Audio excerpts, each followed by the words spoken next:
Kauli ya Mange aliyothibitisha kwamba mtoto huyu ni kifo na anastahili kifo kwa sababu ya kusaidiwa na serikali ya Tanzania kuweza kupandikizwa mbegu nje ya Tanzania. Kwa madai ya Mange Kimambi ni kwamba Wema amejifungua salama na Watanzania wanampongeza na mastaa wanaenda kumuona na wanamchangia zawadi mbalimbali, lakini ukweli ni kwamba huyu mtoto hata jina lake lilistahili kuitwa ni kifo kwa sababu ya serikali ya chama CCM ambayo ilionyesha upendo wa dhati kumsafirisha nje ya Tanzania Wema Isaac Sepetu kwenda katika ile IVF, nikimaanisha kwamba swala zima na mchakato wa upandikizaji wa mbegu kwa dada yetu Wema Sepetu ili mradi aweze kujifungua. Na changamoto ambayo pia nilishazungumzaga ya kwamba Wema baada ya kufanyaga pia ile surgery ya utumbo, yani mwisho wa siku katika swala zima la kizazi, lakini pia na mfumo wa mwili wake mzima ulikuwa na changamoto, hivyo ilihitajika sio kama labda hakuna mashirika Tanzania ambayo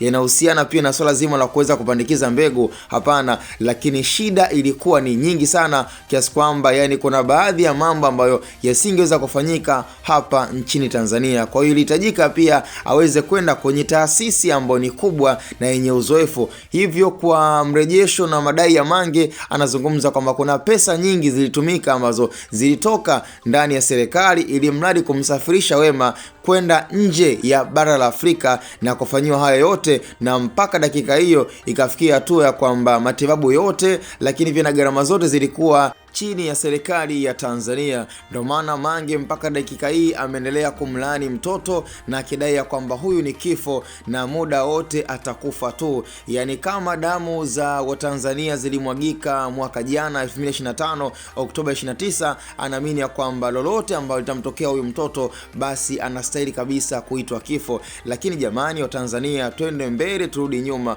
Huenda ukawa umemwamini Mange Kimambi ama pia ukawa unakaribia kumwamini, lakini ninachojua ya kwamba mtoto hana kosa lolote. Kama kuna shida ambayo labda Mtanzania mwenzangu unayo kwa Wema Sepetu ama unamchukia, lakini sidhani kama ni hatua nzuri ambayo Mange anaiendeleza pia chuki na kuwashawishi wa Tanzania wamchukie Wema, lakini pia wamchukie mpaka mtoto. Kama unamchukia mzazi, sidhani kama kuna haja ya kuendelea kumchukia mtoto ambaye hana makosa, amekuja duniani hata kama ni kwa njia ya upandikizaji. Ninaamini ya kwamba Wema tayari ameshajifungua na Watanzania wameridhika, iwe ni kwamba kuna pandikizo la mbegu lilifanyika nje ya bara la Afrika kwenye hospitali ambazo ni international, hiyo haina shida, Watanzania wamekubali. Lakini ukizingatia Mange bwana ameendelea kumchafua Wema na ameendelea kuonyesha kwamba Tanzania inabidi amchukie Wema na waichukie serikali ya Tanzania ambayo iliamua kumsupport na kutumia pesa za Watanzania ili mradi